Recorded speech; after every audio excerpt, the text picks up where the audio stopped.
Hey everyone, Brian A. Boyson, Peak Performance Sales Strategist and Coach here. Wanted to invite you into my home today. Actually, this is a place where I read and focus on my personal development and strategies for peak performance. And I want to try something different today and calling this Truth Tuesdays, where I get a little bit more up close and personal with you and share with you some of my greatest learnings along the way as I was a developing salesperson, right? And the one I'm going to share with you today was an interesting learning experience for me. And how you react to these experiences will really help you move forward, progress, and develop, right?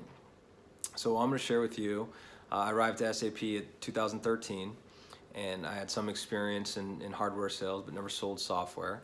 And so this was a big stretch and a big jump for me to step into this role.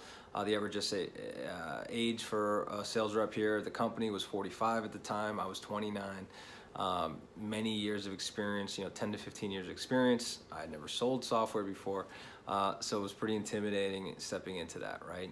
And I obviously showed that I was pretty green in some of these areas, and I think a prospect had some fun with me one time, and I'll share that story with you now.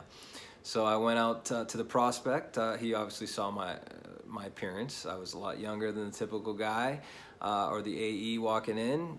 He also observed that I wasn't really communicating or delivering the type of messaging that a really more tenured person would deliver about understanding our products and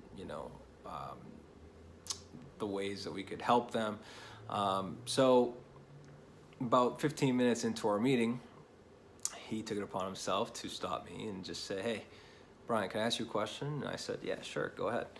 And he said, "Do you even know what SAP stands for?"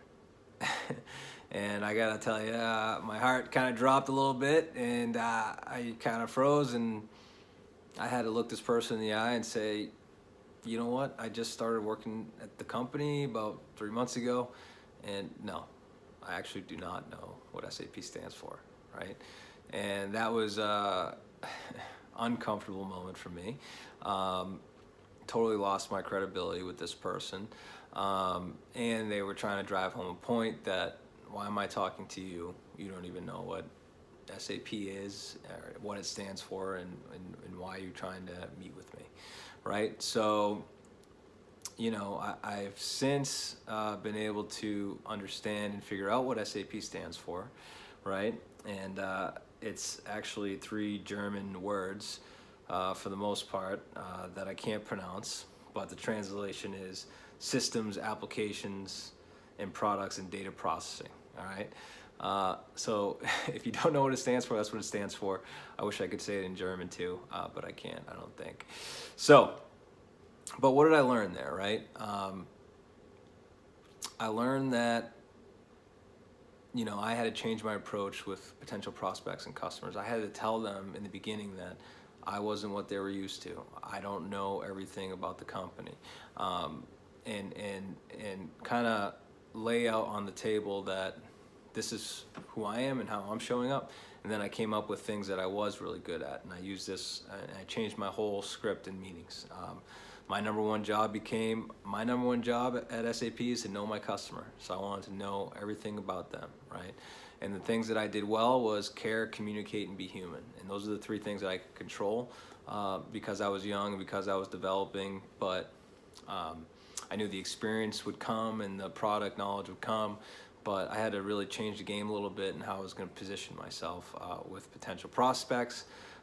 Because as a young developing salesperson, you don't have all the answers. You're not very experienced, and that can come across to people, especially people who are expecting someone that's a lot more experienced than you are.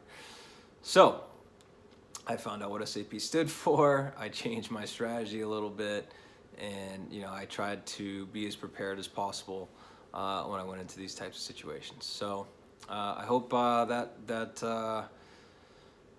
that helps a little bit as you're making mistakes and you're progressing and all that.